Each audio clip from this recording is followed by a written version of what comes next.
As we've noted in previous lectures, Van Til followed John Calvin when he affirmed that autothean Trinitarian persons, that is, persons who have their essence from themselves, do not change in the eternal processional relations, subsistence or coherence, or the missional relations outside of the Godhead, creation, covenantal condescension, or incarnation. In fact, as we've just seen when we thought about Van Til's doctrine of revelation, Trinitarian persons enter into space without becoming spatial.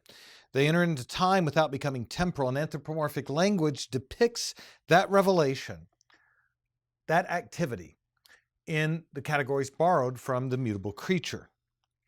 But Van Til also followed Calvin when it comes to the natural revelation of God and the natural knowledge of God that was given to Adam as he was created in the image and likeness of God. And we're going to move now as we look at this creator-creature relation. We've talked about revelation from the divine side fairly extensively. We're going to now talk about revelation in this line to the left here. If you're viewing this, this line I'm accenting right here, this is a line that is going to represent the work of special creation of Adam. Now this line over here, we're going to deal with in our next module. This is an act of special providence that we call covenant or covenantal condescension. And we're going to suspend talking about the act of covenantal condescension and talk first about the work of special creation, but I need to say this up front and make something explicit. That is only a pedagogical distinction. Why do I say that? Well, to preview the substance of the next two lectures, the work of creation and special creation, where Adam is created as the image of God, the image and likeness of God, and the act of voluntary condescension by which God enters into covenant with him, the relation between the work of creation and the act of special providence is that they are distinct from one another, yet inseparable from one another and simultaneous to one another. So to talk about the work of creation and the act of special providence in isolation from one another is something of an abstraction, but we're doing it in order to attain clarity on the work of special creation when Adam is formed in the image of God and what is the natural knowledge that he possessed as a creature. And then in the next lecture, we'll talk about how God addresses him instantly upon creation by a covenantal word. But as we move now toward Van Til on the natural knowledge of God, and we're looking here at the work of special creation of Adam, he has a seminal essay that has been, to my mind, strangely and almost universally neglected by his critics especially, entitled Nature and Scripture. And that appears in the symposium from the Westminster faculty in the 40s, The Infallible Word. And you can also find a summary of that essay and a bit of an expansion of it in chapter 2 of his Christian Apologetics, which I'll make reference to later. But now, in that presentation, Van Til writes as follows, page 255. He says, "It is well known that Reformed theology has a distinctive doctrine of Scripture." Let me pause and just comment on that. He's saying that primarily in opposition to modernist, Schleiermachian, and Barthian views of Scripture. For the Schleiermachian, Scripture is the record of religious feeling put forth in speech. That's what the Scripture is. It's a compendium of affection for God, a feeling of dependence. For Barth, the Scripture is a fallible and errant witness to the supernal event of Jesus Christ in a time dimension called Geschichte. What unites Schleiermacher and Barth's doctrine of Scripture is that it is not a God-breathed, inerrant word. It is either the setting forth of feeling, characterized by error, or the giving of a witness, characterized by error. But the Reformed have a unique doctrine of Scripture. Warfield probably still has the best exposition of it in Inspiration and Authority of Scripture. So Van Til says, it's well known that Reformed confessional theology has a distinctive doctrine of Scripture. But here's what he says, and this is key. And Scripture, by the way, would fall over here. Scripture is necessary given Adam's breaking of the covenant of works. So Scripture is going to fall on the side of an act of special providence where God speaks inerrantly and infallibly to his creatures. So if you want to categorize Van Til's work, nature over here, creation, natural knowledge, natural revelation. Scripture is necessary after Adam's fall into sin. Scripture becomes necessary given the fall, so it's on the side of special providence and covenant. Nature and Scripture are Van Til's explication of these two lines in the creator-creature relation. Now, he says it's well known that Reformed theology has a distinctive doctrine of Scripture. It is our purpose in this chapter to show that for this reason it has an equally distinctive doctrine of natural revelation. Now that sentence on page 255, in my estimate, and I'm trying very hard not to overstate or be rhetorical, is universally neglected or misunderstood by his critics. And so we're going to spend a long time in this module giving attention to the distinctive doctrine of special revelation and the distinctive doctrine of natural or general revelation. So Van Til's not only affirming a reality of natural revelation, some of his critics claim he denies it like Barth. Nothing can be further from the truth. I'll show that later in this lecture. But he wants not only to affirm a doctrine of natural revelation, but is distinctively Reformed, confessional, and in back of that, Calvinistic doctrine of natural revelation and natural knowledge of God. Now, before we get into the teaching of the confession, which we'll do when we talk about covenant, we need first to talk about the influence of some of the seminal insights of John Calvin on Van Til's doctrine of the natural knowledge of God. Van Til is especially and uniquely indebted to the work of John Calvin, as Calvin's theology of nature and natural knowledge was received at Old Princeton by B.B. Warfield. Stated in summary terms, Van Til taught that the natural knowledge of God, this natural knowledge of God, was concreated in Adam as the image of God. Natural knowledge of God was concreated in Adam along with original righteousness and holiness. This is the substance of the natural image of God. The Reformed affirm the gifting of true knowledge, righteousness, and holiness as the image of God. It's enshrined in the shorter and the larger catechism. The original gifts of righteousness, holiness, and knowledge supply the internal basis for Adam's creation in natural religious fellowship with God, what Voss would call the deeper Protestant conception. And so we're going to develop this point. I gave it to you just by way of summary. But let us treat Calvin, and I'll show you how Van Til cites him almost ubiquitously when he's talking about natural knowledge of God. Calvin says in his Institutes this. He says that in order for us to come to a true knowledge of ourselves, we must first grasp that Adam, parent of us all, was created in the image and likeness of God.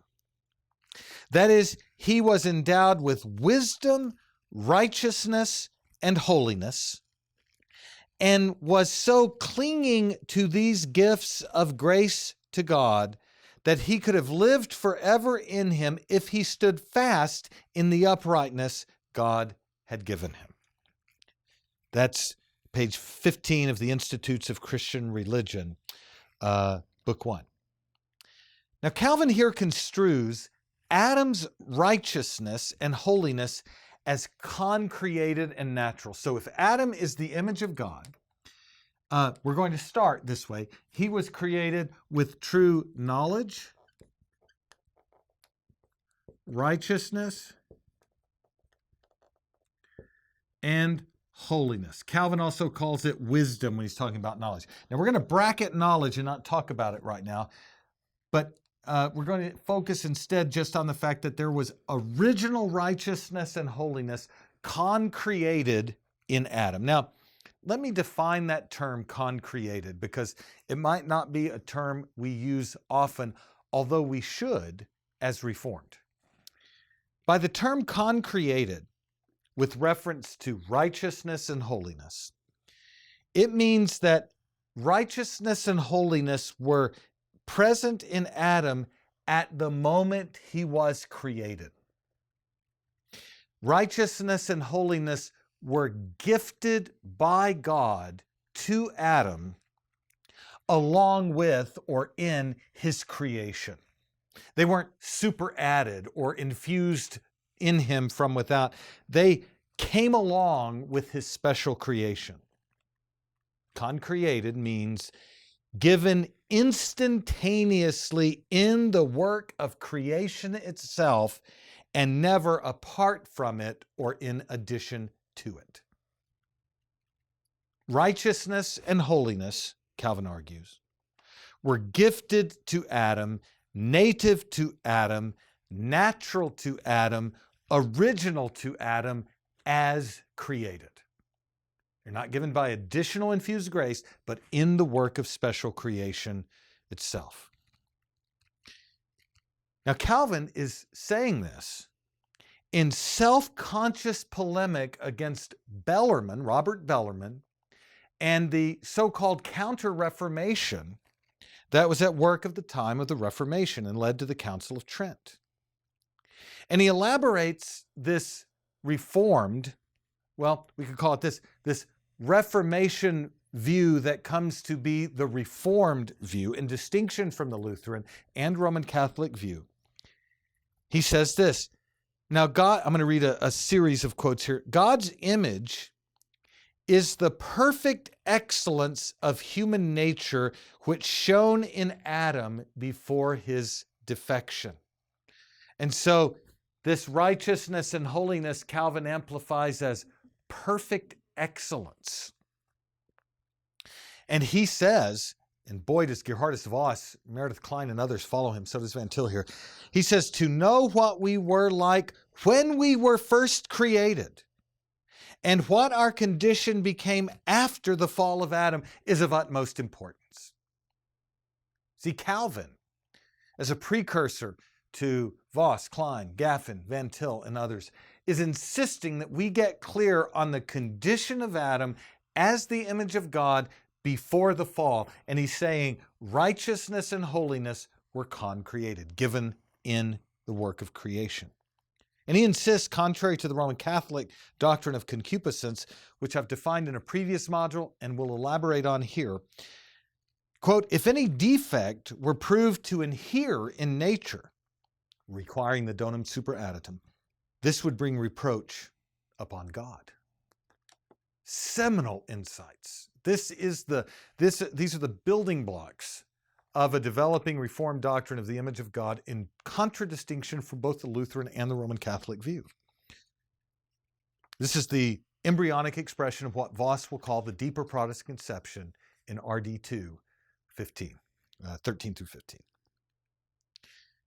Now, note that Calvin speaks of original, and please understand this, of original righteousness and holiness being incompatible with a defect of nature.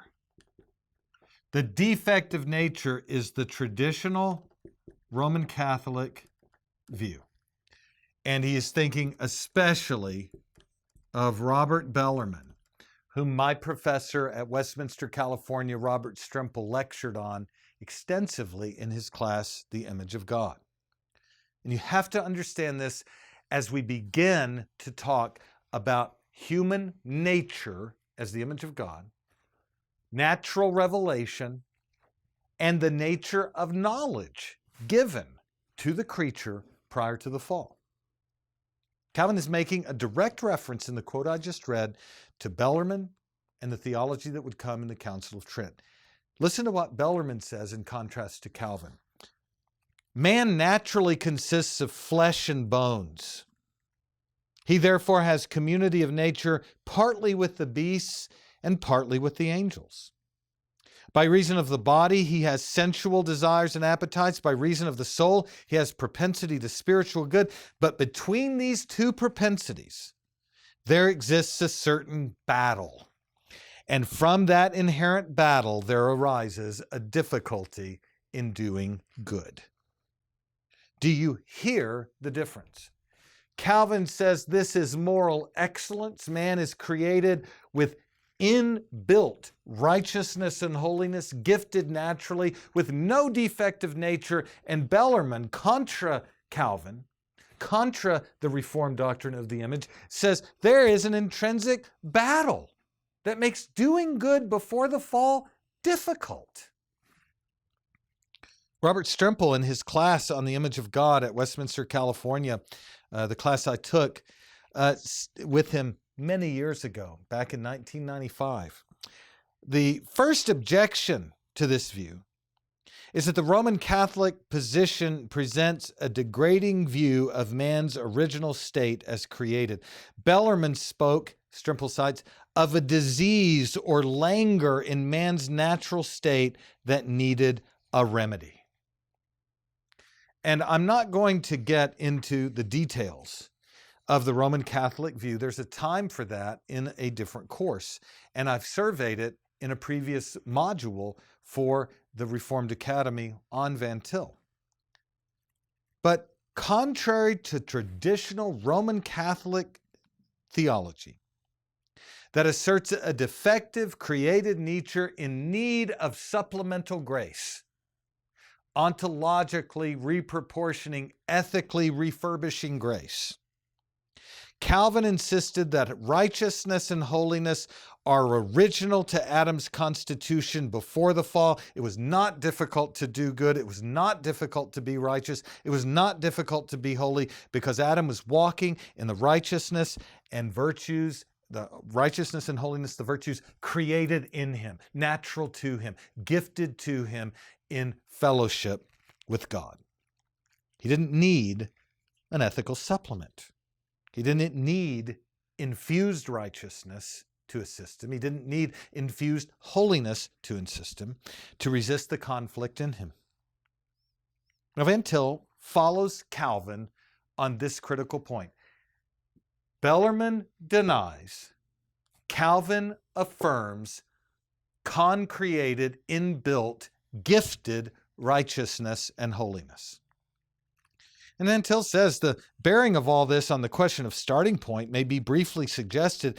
In the question of starting point, it's all important we have a truly Christian doctrine of man, but Rome doesn't have. With this, without going into details, it may be asserted that Rome has a defective doctrine with respect to the nature of man as he was created, and with respect to the entrance of sin upon the nature of man.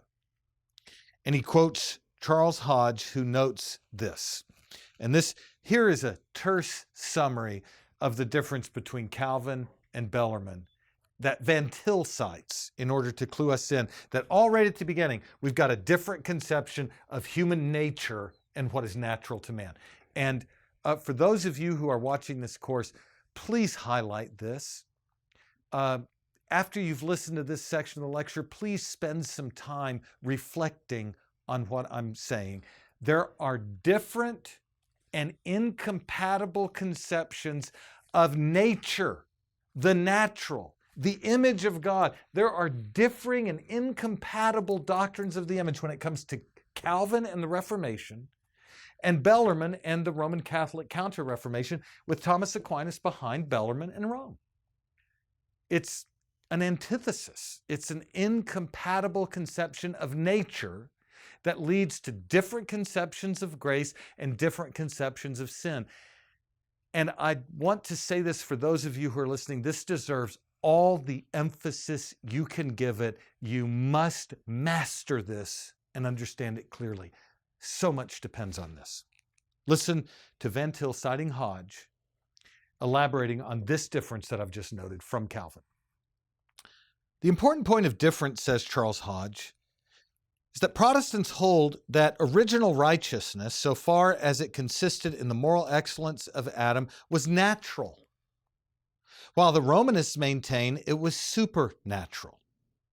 According to their theory, God created man, soul and body. These two constituents of his nature are naturally in conflict. To preserve the harmony between them and the due subjection of the flesh to the spirit, God gave man the supernatural gift of original righteousness. So see, in the Bellarmine Roman Catholic view, righteousness is supernatural, given above and beyond the image endowment.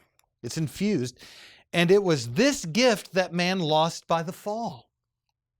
So that since the apostasy, he is in the state in which Adam was before he was invested with the supernatural endowment. Now, let me pause and just explain that very briefly. For the Roman Catholic view, all that is lost in the fall, what is lost essentially in the fall, is a supernatural gift of righteousness that was designed to keep the conflict in Adam from resulting in self-conscious sin and a violation of God's law. The fall does not enslave human nature to sin. The fall makes the supernatural gift fall away so that those who are fallen are like Adam before God gave him supernatural grace and infused righteousness. Hodge goes on, in opposition to this doctrine, Protestants maintain that original righteousness was concreated and natural. The objections to this view, as Hodge enumerates them, Van Til says, are that it supposes a degrading view of the original constitution of our nature, and it leads to a semi-Pelagian doctrine of sin. That's the summary. Why? Because sin doesn't totally corrupt, totally enslave human nature. You simply lose supernatural gifts. So it makes too low a view of human nature as created and too high a view of human nature as fallen. Brothers and sisters, those who are listening to this course, that is a non-negotiable difference between traditional Roman Catholic theology and traditional Reformed Calvinism. Now, I do want to say this as an aside. Van Til and Hodge are not treating post-Vatican II developments in the theologies of Rahner and von Balthasar and others. If you want material on those resources, as a brief aside, this is an excursus, consult Dr. Busey's book on Rahner, that's published with P&R. Consult Dr. Strimpel's lectures on the history of Roman Catholic theology after Vatican II in the modern period. Consult Danny Olinger's wonderful essay in the 75th centennial the 75th anniversary of the Orthodox Presbyterian Church, Confident of Better Things. And I think you can also look into Van Til's Confession of 1967 for that. But Van Til was not predominantly concerned to address this newer post-Vatican II view of Catholicism. He was addressing the Thomism that underwrote Bellarmine's formulations that made their way into the Council of Trent. He is critiquing, along with Hodge, along with Voss, traditional Roman Catholic theology of whom Thomas Aquinas is the chief architect. And so Calvin, Hodge, and Van Til quite clearly present the image of God consisting in concreated righteousness and holiness, in stark contrast to the traditional Roman Catholic view taught early by Aquinas, later by Bellarmine, and enshrined in the Council of Trent. Now that is some of the background, some introductory material to help us appreciate the fundamental difference when it comes to a Reformed and Roman Catholic theology of nature and the natural image of God relative to righteousness and holiness. For the Reformed, Adam by nature possessed righteousness and holiness in fellowship with God. For Rome, traditional Roman Catholic theology, Adam by nature did not possess original righteousness or holiness, and he needed the ontological and ethical supplement of the donum superadditum to keep him from sinning and to assist him in doing good, which was hard for him by nature. That is an antithesis. That is a fundamentally incompatible view of nature. Here's a mini thesis of this module. As goes the difference with the natural image of God and concreated righteousness and holiness, so goes the difference with the natural knowledge of God.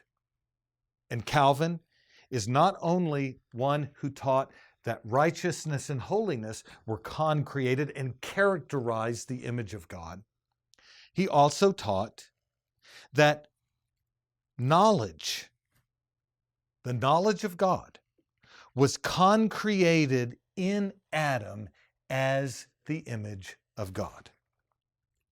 So it is not only the case that righteousness and holiness are original to Adam as they are concreated, it is also the case that the knowledge of God is original to Adam in the sense that it is concreated. To use traditional Reformed terminology, righteousness, holiness, and knowledge of God are given to Adam in the very event of his creation in the image and likeness of God.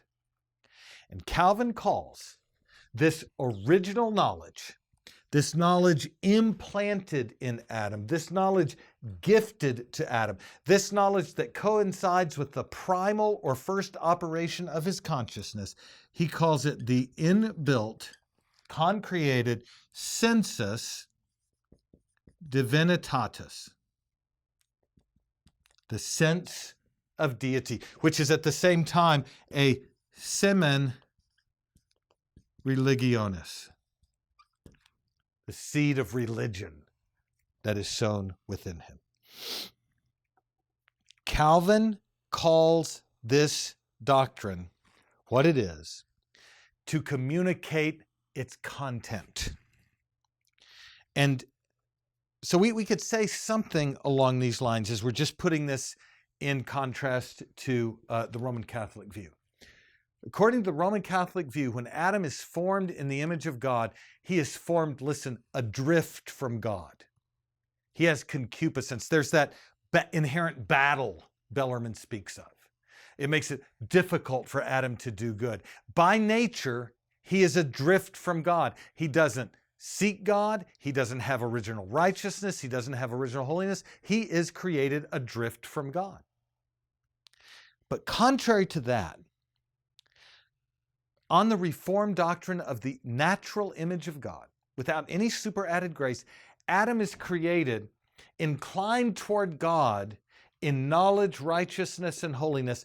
And in these three distinct but inseparable features of the image, he is created as a natural worshiper of God in natural religious fellowship with God, free from all sin and sinful propensions. That is the Reformed view. And I'm going to say it again. I may say it a few more times, but this point deserves all of the emphasis that we can give it. God created Adam with a native and natural knowledge of himself, a native and natural righteousness, a native and natural holiness that made him by nature a sinless worshiper of God in natural fellowship with God. And when we recognize that, we recognize that growing out of these divergent conceptions of the image of God will be what Van Til says are divergent conceptions of natural revelation and divergent conceptions of the natural knowledge of God. Concreated and gifted, or gifted in creation, according to the Reformed, added to a defective creation by infused grace, according to Rome. And from this, we're going to see a fundamental difference that emerges between Calvin on the one side and Aquinas and the Roman Catholic tradition, traditionally understood, on the other side, as we continue to examine the natural knowledge of God in its distinctive expression to which Van Til makes reference.